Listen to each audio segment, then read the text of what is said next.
All right, guys, welcome to another edition of the Late Night Magic Show. I am Gene FitzMagic. This is my Disney Companiero, Piano Rob. What's up, my man? How you doing, man? I'm excellent. We're gonna skip our pleasantries in the beginning because we do have a hard out with our guest today. Fantastic artist, Chuck Styles. So you know what? We're not even gonna do a commercial. We'll do a commercial. Then let's bring him right in. Chuck Styles, my man. What's going on? What's going on? Thank you. Glad to have you. Thank you for having me, man. Listen, Piano Rob on the keys, killing it, man. Thank you, dude. Thank you. Listen, we saw your work and we were just like, we got to have this guy on. His work is tremendous. The athletes, the artists, musicians, just the historical leaders that you have this art that's built around. But you know, let's start from the beginning. Where did you first want to be an artist? How did that come? Where did that come from? Thank you, man. You know what? The funny thing is, man, the earliest memory that I have of doing art was just drawing like Ninja Turtles and Peter Pan on my bedroom walls. And I guess I was good enough at like 3 or 4 years old that my mom didn't beat me for drawing all over my walls. And I think it started there, just imitating some of the cartoon classics that we grew up on. Just practicing as a kid and drawing Dragon Ball Z and, like I said, Ninja Turtles, Batman, Spider-Man, took me all the way up into my high school years. But it was funny enough, I never wanted to be an artist because I never knew that, doing art could be a real lucrative career. It's just something that I did and I kind of took for granted. And it wasn't until I was about mid-20s, early 20s, where I enrolled in the Art Institute of Philadelphia, where I took up media arts and animation because I wanted to be an animator, make my own cartoons, inspired by Disney and all the other cartoons that I grew up doing. And then life happens and you change course a little bit. I don't do animation, but I still do arts. Full-time job now, full-time. That's awesome. Chuck, that's one of the things that we love about the type of guests we got on this show is that we want especially younger viewers to know you can make a living in the arts. I had a very similar path to you just musically, and I didn't think I could make a living musically. And then I got lucky as I got older. There's certain doors that open up. It's not always, you think of when you're young, you think of an artist, we think of a Picasso, somebody like that. Yeah. And there's working everyday artists, the way they're working everyday musicians that you can make a living. And it's good that people know that. Oh yeah, absolutely. So what was that thing that went click where you realized, okay, this could actually not just be a passion that I do because I love it. I can actually support my family with this. Where was that click? I remember the click. It was funny. Usually the click comes with like a cha-ching sound. Yeah. So it's not a click, but more like a cha-ching. So when I sold my first painting for like $500, because at the time, I was doing these one-of-one paintings, and being a young artist, you really don't know your worth. When somebody gives you $20, $50, $100, you're like, whoa, you gave me this money for something that I just sketched up in 5-10 minutes, and then you level up your craft, you pour into your talent, and then you see some of the works that you put 10, 20 hours in go for the money that you asked for or beyond. And then once I sold my first piece, I met my client, my collector, in the mall parking lot. That's where we met up. That was our meeting point because he lived an hour outside the city and I lived an hour. So we said, let's meet up here. And I remember being in the parking lot and he paid me $500 for one of my pieces. What was it? It was actually a Robert De Niro piece inspired by his role in Casino as Sam Rothstein. Yeah. Yes. Nice. Yeah. Love that movie. Very cool. Very cool. So now you used to be a barber, and I know a lot of people always try to say there's a lot of similarities between being a barber and being an artist because let's face it, designing people's hair is an art form, right? Like, so what was there anything that what similarities do you have with that? I mean, look, I'll tell you right now, Gene. I wasn't your regular barber. The same artwork that I do now, I could do in the back of your head. Like, yeah, I was known as as a performative, competing barber, I would travel around the country. Orlando. I've been to Orlando. The premier cosmetology kind of like convention happens in Orlando. I've been to New York, Las Vegas, New Jersey, all over the country, and I would compete in these barber competitions, and I would put portraits in the back of people's heads, and that's how I was wowing people. That's amazing. So wow. it's crazy. Yeah. Like literally, we can make Gene easier to look at from the back at least. Yeah. Oh yeah. Absolutely. Look. You'd hate to see me leave, but you'd love to watch me walk away, right? If you could fall asleep and he can draw a piano Rob in the back of your head and you had no knowledge, Easy. I would love that. You're easy. We just need one of our late night meetings because that's happened before. Do you remember? I don't know if you remember Anthony Mason, former Nick, rest in peace, he passed away recently. But he always had those cool designs in his head back in the '90s, man. So I was always a huge fan. So right, it was great. So what are some artists that inspired you as you were coming up, and what's some of the not so much artists, artists and some of the pieces that inspired you? I'm a piano Rob. Your love for music. I think it was my love for music that inspired my art. It's very weird. The same way musicians kind of like just dive into, their body of work, making an album. I was always inspired by that process of, marking these moments in time with a body of work such as an album. And I always kind of looked at my art like that's how I wanted to be an artist. So when you see, even if you look at my Instagram or my website, I usually do pieces in collections. So right now I'm doing a lot of NBA pieces. That's the zone that I'm in. So when people, timestamp this era of my life, they can say, oh yeah, I remember when Chuck dropped, 20 pieces inspired by the 2022 NBA playoffs. Or right there. Thank you.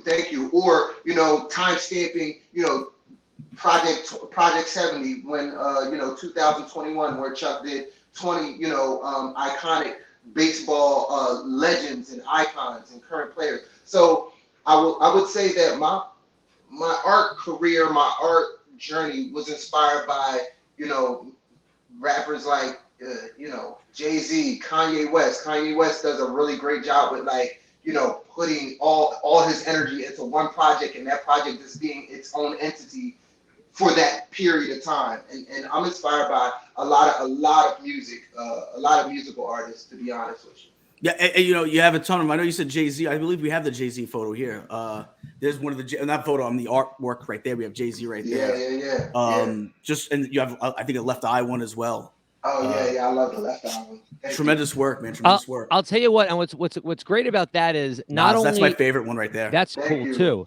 Not only does time change, but you're going to change as a person and you're going to change as an artist. You're going to learn things you didn't know. Same thing with me with music. So it makes sense that you're going to do things with it can only be a collection of that moment, and then that moment's going to move on. I don't know if we have these ones too. The Ray Charles one really stood out to me. Yeah, I love. That's like one of my favorites. Oh my God, that one I love. I love the Stevie Wonder one also, but the Ray Charles one really. Oh, that one was my favorite by far of all the ones. You go through your Instagram and you're like, I love this one. That's my favorite. And then you go a little bit further. No, that's my new favorite. It's literally just like favorite. And I know you posted, and just recently, making news just last week was. I think it was last week, was the famous Sugar Shack art piece that just sold for like $15.3 million, which was obviously Good Times. It was known for Good Times. It was known for Marvin Gaye's album cover. It was also, I believe, might have been the inspiration for, I don't know if you guys are familiar with Camp Lo's Uptown Saturday Night album. Yes, sir.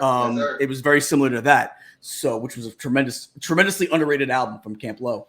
Is that one of those pieces of art that's inspired you a little bit, being that how big of that has become in pop culture? Oh yeah, I mean, absolutely. I mean, if you just want to talk about the history of just the nuances of being a Black artist, I mean, to see an Ernie Barnes piece that has always been a part of Black culture, through all those different formats, like how you just said, Good Times and Marvin Gaye album, and so on and so forth. To see it finally receive like the flowers that it deserves, as like a well sought after, valued, painting. And it's not too many in that class. It gives me hope. It gives a lot of other, artists of color hope, and it's inspiring. So I continue to, tell, the auction houses, keep allowing diversity through the arts to shine through the way it does, because it might inspire the next Ernie Barnes. You know what I mean? Sure. Man. Let's talk about the Art Buds program that you were part of. Mm-hmm. Can you give us a little bit of insight to that? Oh yeah, absolutely. I mean, just talking about what I went through growing up, where I didn't really see myself, being a professional artist, because I didn't have any role models to kind of show me that it was possible. Mm-hmm. One of my main missions is to, be that superhero, in a sense, to the younger creatives of the future, to say like, hey, yeah, not only am I coming to teach you guys, the foundation of art, but after I leave here, yeah, I'm hopping on a call with, this company and that company, and I'm making, these deals and those deals. Look, it can happen. You know what I mean? It's dope. It's cool. Like, you can, do what you love and get paid and take care of your family, and it's very important to just give back to the community in those ways. Yeah. Real quick, I know they just Patty put up the Boys in the Hood superhero. I don't know if everyone caught that. It's inspired by obviously superheroes and Boys in the Hood. I thought that was one of your coolest pieces, man. Thank you. Thank you. Very creative, and I don't think everyone, if you remember the Boys in the Hood movie poster, that was basically it. Yeah. But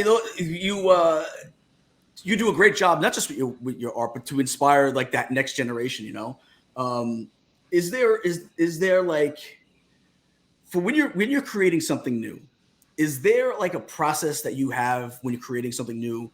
Do you have any rituals, any traditions when you're about to start something new? Do you plan it out, or do you just let it kind of come to you? My ideas usually come when I'm either in the shower or driving.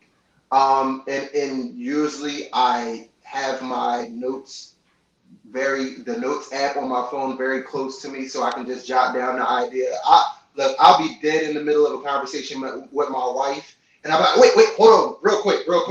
Put this idea How does she like that, Chuck? Because I have the same problem. I go, if I don't write this down right now, I'm going to forget it. I know it's rude. Please, I'm so sorry. I need to write this down. At least we've been married for like 10. This is our 10-year anniversary coming up, so she's on board. She knows the process. Well, I guess when you can be like, look, I'm making money doing this, you got to just let me have these little moments.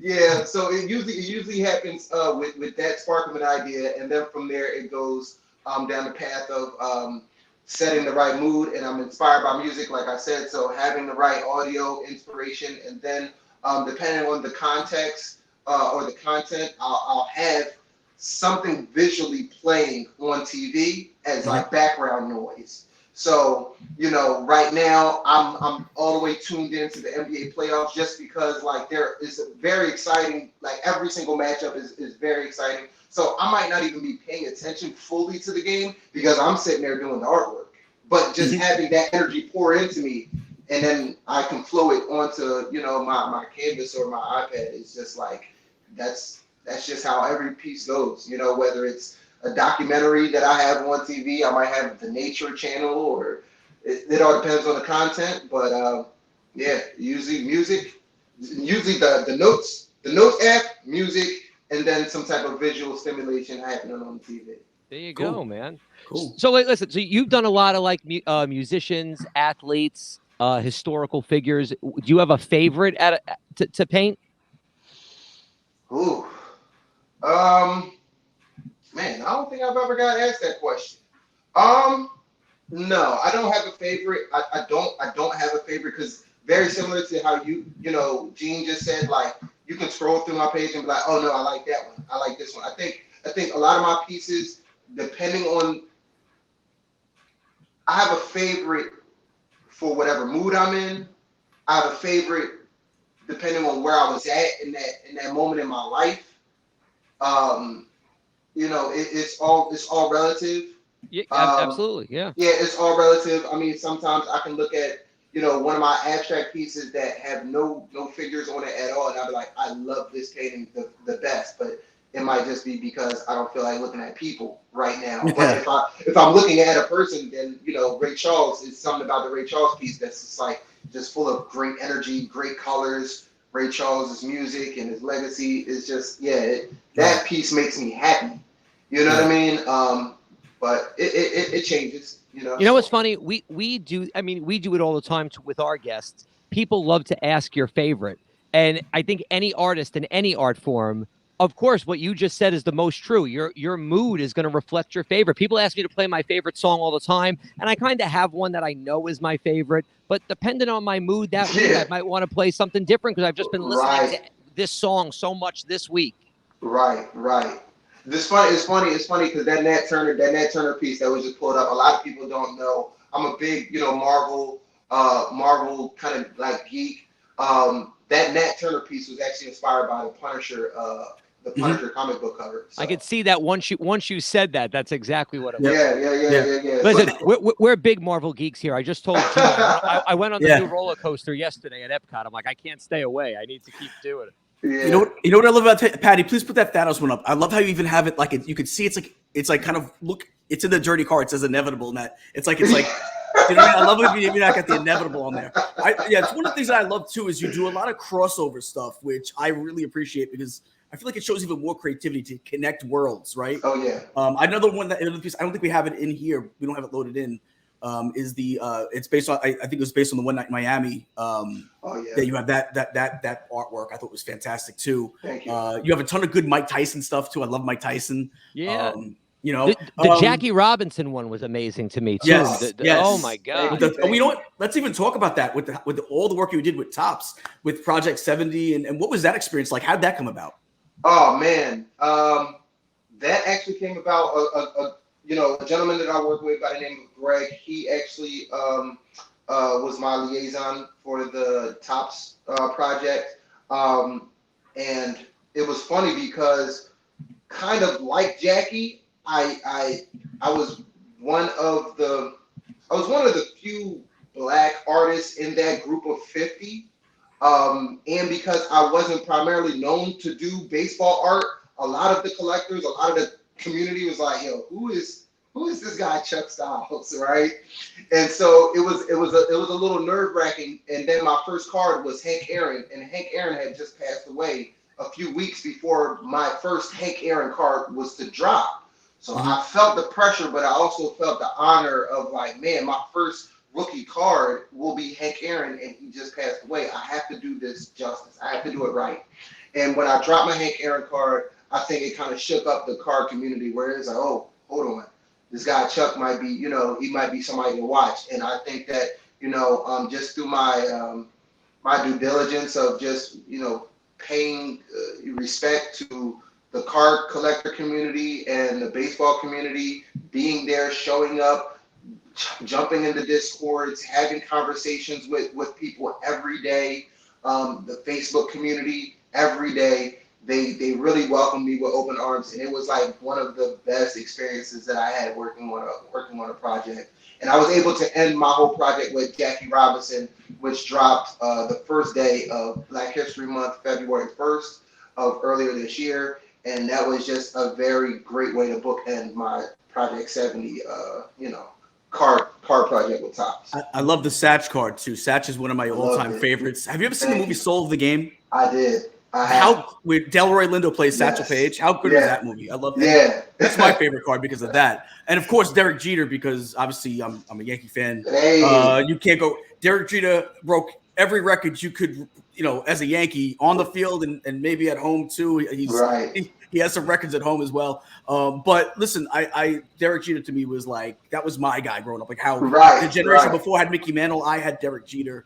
Rob, are you a Yankee fan or a Met fan? Because you're from New York. I'm a Yankee fan. I can't believe you don't know that. I'm just double checking. Well, I'm sure Derek Jeter was one of your guys, right? Oh yeah, for sure. Oh, great, my bad, Rob. And you know what? The other thing, we don't always touch on the business side of things, but I think it's worth putting a pin in it. Like Chuck just said, he did all the networking, the Facebooking, the having the conversation. So it's important for everybody else out there to know that you can have all the skill in the world. You have to know how to market yourself and surround yourself with good people. Don't get taken advantage of, which happens a lot of in those situations. But I thought it was worth mentioning that because that's important, just as important. Absolutely.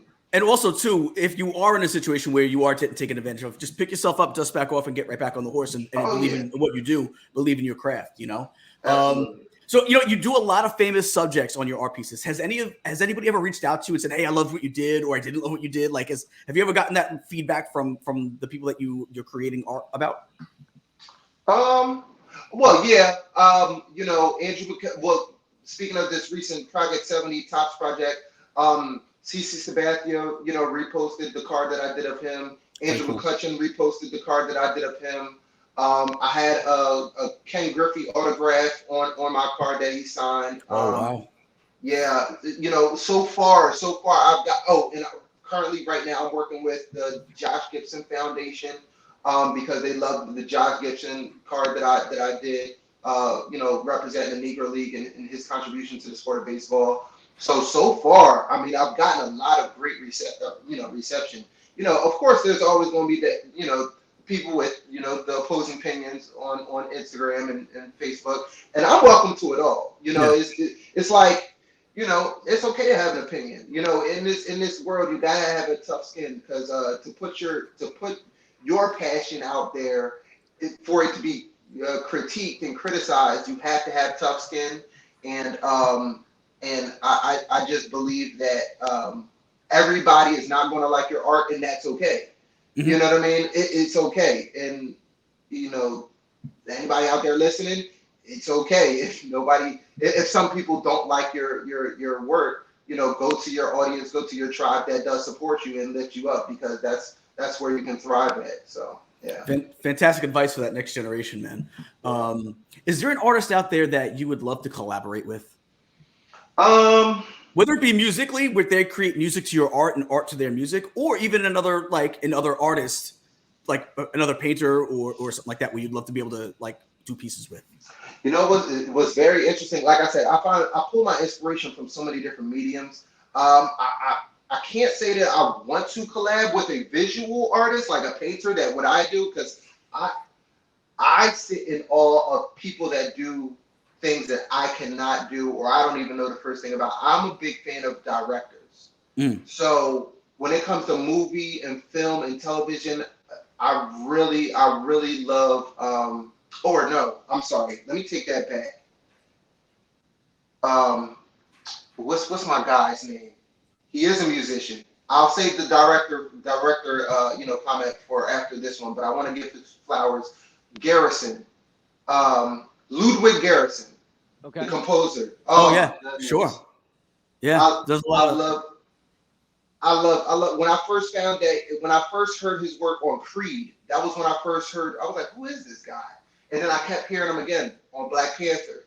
Then I heard him do Mandalorian. Then I heard him do like, and it's just like he has a certain like organic and tribal kind of like sound. Yes, to his music. Tribal is an excellent word. I don't know if I would have used that myself, but that I think is the word. That's the word. I love it. I mean, I would want to just sit in a room with him and create while he creates the music. That's a great, and he's like that next generation of like the John Williamses, right? I mean, he's like that next big, Hans Zimmer. Yeah, like a Hans Zimmer. Yeah, exactly. There's so many, and you know what? I've done little segments and like TikToks and stuff on this because I love picking out different composers, and you can show their movies through the years and how they have their same similar style and the little things that change. I did it on all Disney composers one. I did Lin-Manuel Miranda and the Sherman Brothers, and it's so. But that what you just said, that's amazing to me because last week Gene and I got to interview Michael Reyes, who is the artist for the Gideon's Bakehouse down here, the cookie shop. He does all their stuff, and he's very influenced by like a Danny Elfman and a John Williams. And if you look at his work, you can say yes, you I can mean, definitely like see it, it just it's that the energy is in both. The music just goes into the art. It's amazing to see that happen. You know, too, I also want to mention we got another piece of art that I want to show everybody here is the Soul one. I love this piece of work right here. Man. And one of my favorite Disney movies out of that latest generation of Disney films. Love that one. Oh man. Say it's all right. Say it's all right. So funny enough, Jamie Foxx follows me to this day based from that artwork that I posted. That's really very cool. That's awesome. Yeah. Jamie Foxx loved that piece, and he's a supporter of mine. So shout out Jamie Foxx. Very cool. Very cool. I don't think he's listening, but he's so musical too. Like I love all the acting stuff with him, but I really love the musical stuff with him. So like, I get something like that Soul Pig. That's amazing. Or even a movie where he got to do music and acting, like Ray. I mean, you're watching that movie. It was a sign to me. It was always a sign of a good actor. Is if you forget, no matter how good an actor is, if you forget that the actor is even in the movie, you don't even realize you're watching Jamie Foxx in that movie. Yeah. That's how good he is playing Ray in the biopic about Ray Charles. Absolutely. Let's talk about your website, Art of Chuck Styles. You got a bunch of cool stuff up there for sale, like the paper prints, which are 11 by 14, I think 12 by 16, phone wallpapers. We got the canvas prints, and I'm looking at a bunch of stuff on there and saying, I think I need a piece or two. What are the so I couldn't find the size on there. What would be a size? What are the sizes on the canvas prints?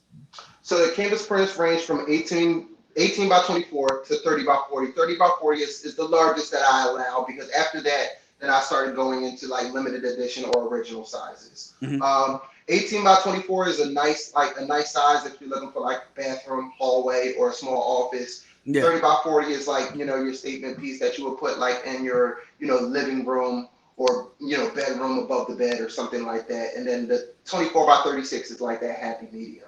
Yeah, okay. Yeah, I was like, I don't see any sizes, but there's definitely a couple of pieces in there I would like. I gotta have that one. Like, so you might get a sale from me or two once I start putting it in my office. I really listen. I as I'm looking through it, I'm just like I'm falling in love with the stuff. The other stuff that I thought was pretty cool is as you go down, you scroll down, you find the merchandise. You have shirts and hoodies with your artwork on it. That's a great. Yeah, we got the Tyson one right there, which I love. That Tyson one, right? I'm a big Tyson guy. But yeah, tremendous work on that stuff. Thank you. Do you have any new collections that you're going to be bringing out? And I just want to tell everyone, please, and our mods will drop the link in there though. It's artofchuckstyles.com. Go check out the artwork. Go check out all the stuff that you could buy. Tremendous stuff. So please support. Thank you. By checking out the stuff. And again, I'll be honest with you, I saw your t-shirt's $25. That's really fair. I thought before I looked at the price, I'm thinking, all right, it's got to be like $50, $60 because it's your artwork. Yeah. I thought the prices were really, really. I'd be honest, Chuck. I think you could probably knock them up a little bit. Well, it's funny that you say that. I mean, sometimes I juggle around the prices. One thing that led to my success with being an artist is that I was inspired by Bill Gates' quote. I forgot where I seen it at, maybe like a TV show or something. I don't know. But he said when he built the computer, his main mission was to have a computer in every house, in every office around the world. And that's kind of how I just see my artwork, where it's just like, you can't be in demand if you're not, in people's spaces. And, I think I'm always there to serve like just regular people.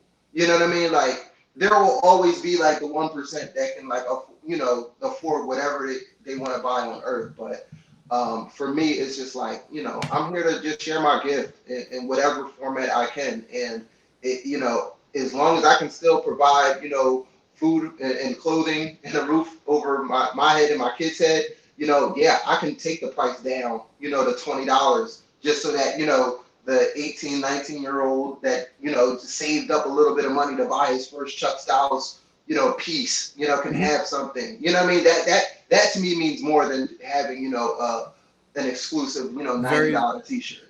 Very commendable. Chuck, You articulated that so well, and what my esteemed bearded friend down there doesn't always realize is exactly what you said. Like, it can't be everything dollar for dollar. There's got to be a goodwill. Like, if a little kid comes up to me when I'm playing piano and requests a song, I don't want $1 from the little kid. I want to make the little kid happy. And the more people that can afford your shirts, the more buzz that's going to come out about it. Who's that? What is that shirt? And then you get, like the way I'll get asked to do somebody's wedding, you'll get commissioned to do this painting and that painting because they appreciate the talent, but then they also appreciate the person. People feel that. They feel that genuine come through.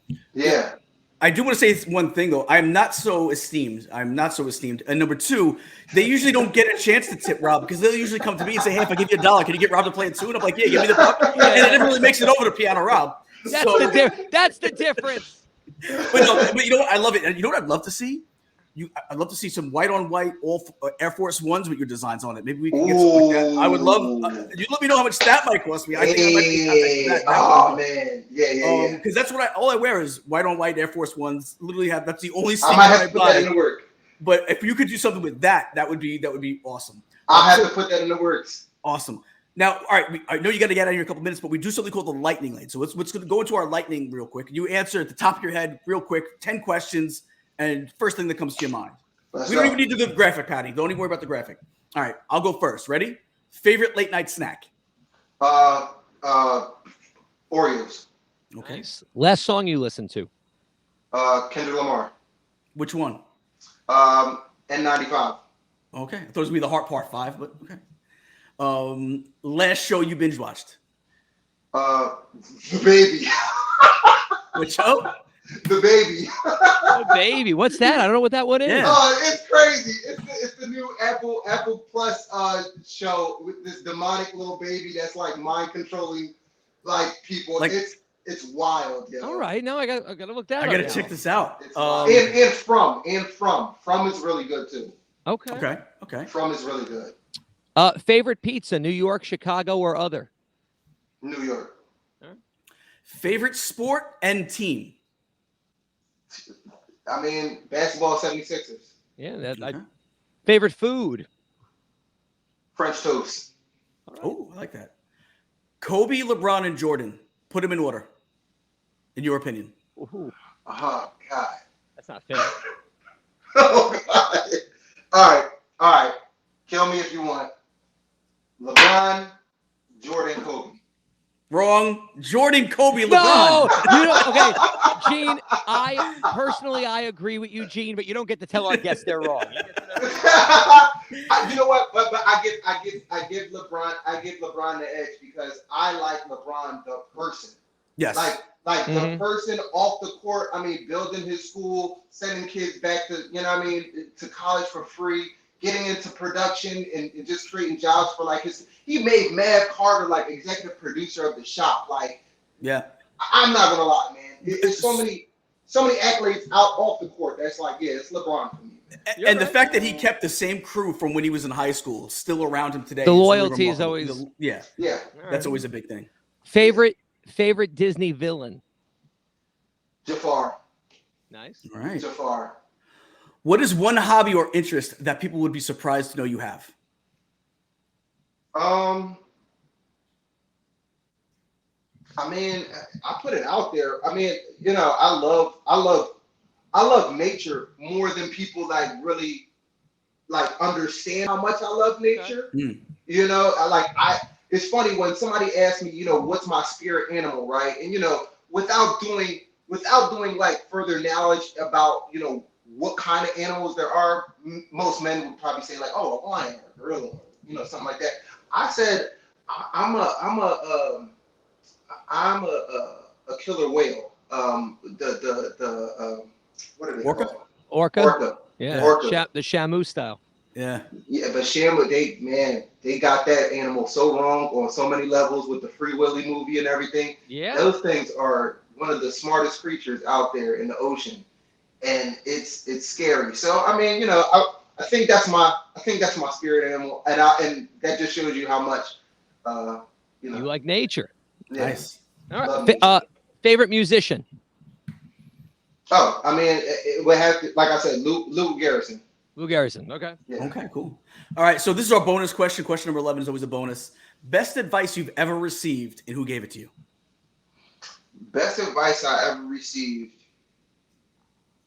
Best advice I ever received was probably from my mom, or my grandmom. I can't remember who told me, but it was the I can't remember the exact quote, but it was pretty much if you know, don't waste your gift that God gave you, because if He gave it to you, then He gave it to you for a reason. And that's when I was, you know, kind of figuring out, you know, what I wanted to do with my art.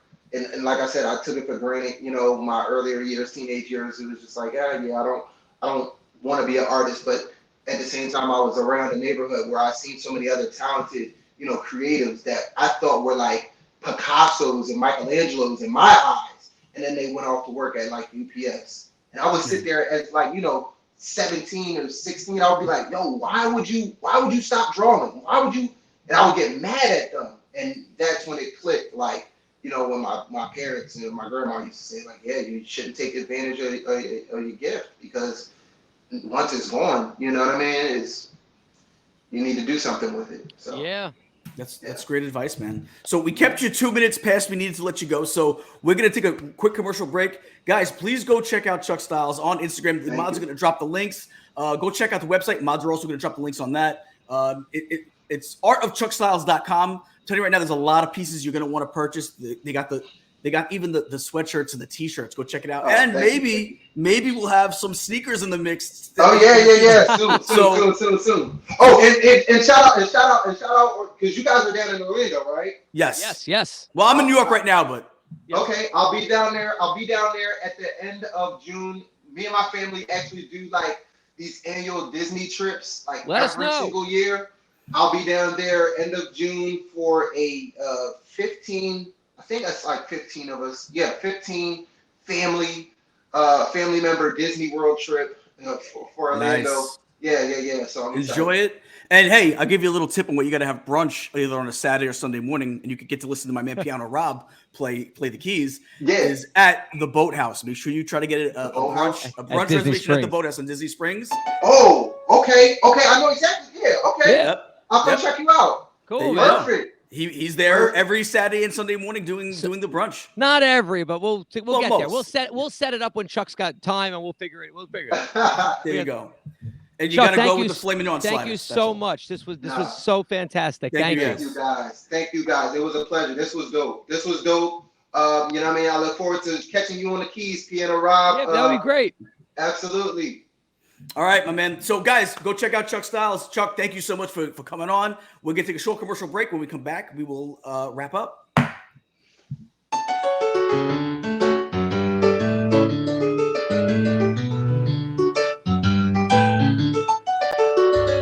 Cute. Well, Winnie the Cute. Rawr, Jurassic Cute. You're not trash. You're cute. This is Sammy. Sammy loves Disney ears. She loves ears so much, she makes her own. Yeah, 3D ears. Want to see her do it? Let's check it out. Here she's making bows. Here she also makes ears. And sometimes she makes ears with bows. Any kind you want. People have been seeing her with her ears and they're saying, hey, can I get me some ears? Pow, yeah you can. Here you go. Now Sammy's making ears for any occasions. Ears for dogs. Ears for spooky stuff. You name it. Ears for any occasion. And it's all happening at JSA Creations. JSA Creations. Just ask for Sammy.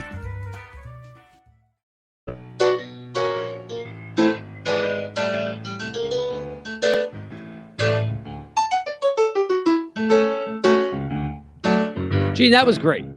That was great. Really, really awesome guest. I feel like we're lucky every week we get a really great one, right? I mean, I can't remember any time when we had something that we were like, I mean, we get blessed that every time that somebody comes in, they are just awesome.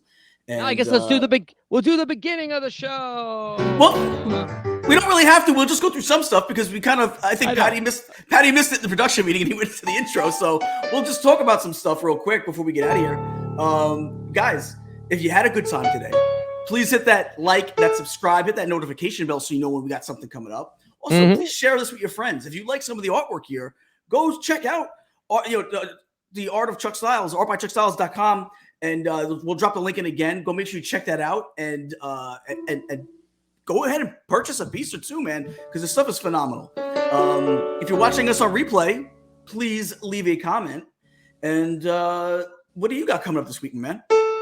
Oh my goodness. Let's see. This week, I'm at Boathouse on Friday, and I think Sunday.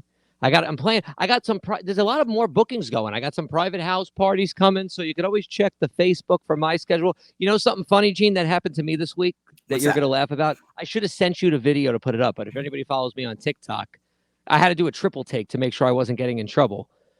Me and Allie put up, I think I'm funny. So I think you're funny too.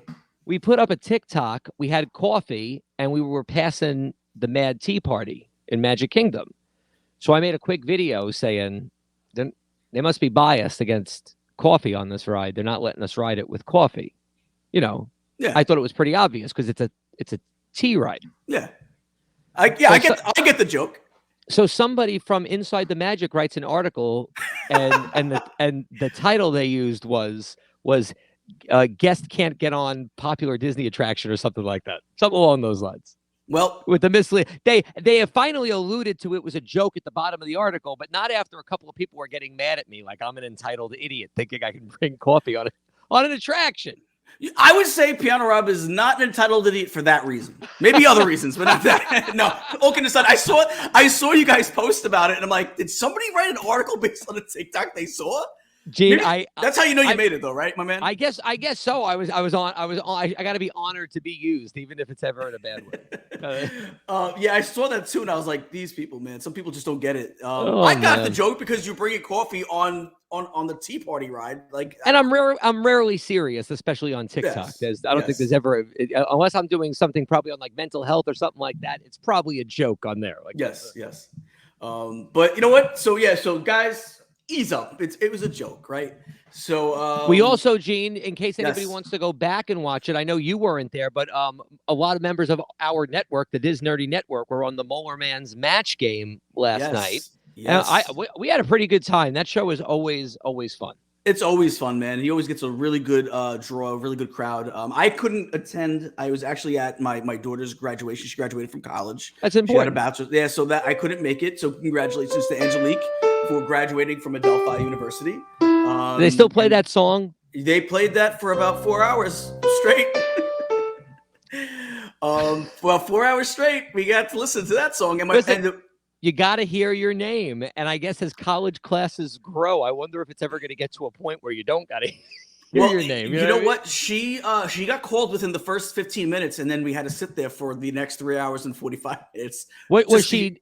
Was she a FitzMagic? Was that the last name we were getting? No, they wouldn't let me change they wouldn't let it. Yeah, so she's Angelique. But congratulations either way, whether you're FitzMagic or not.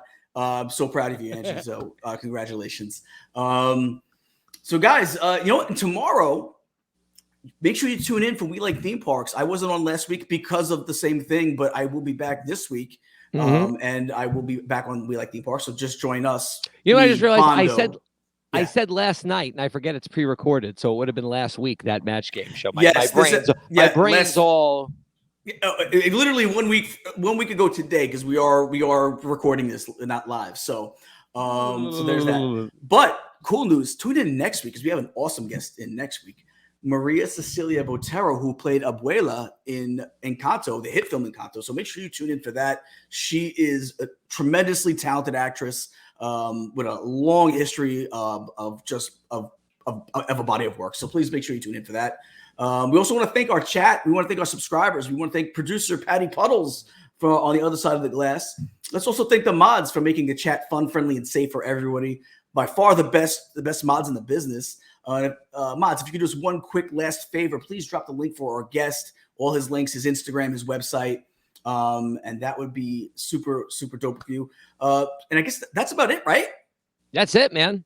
All right. So why don't you play us out? Oh my goodness. I can't believe it. Let's go. They say it's all right. Love it.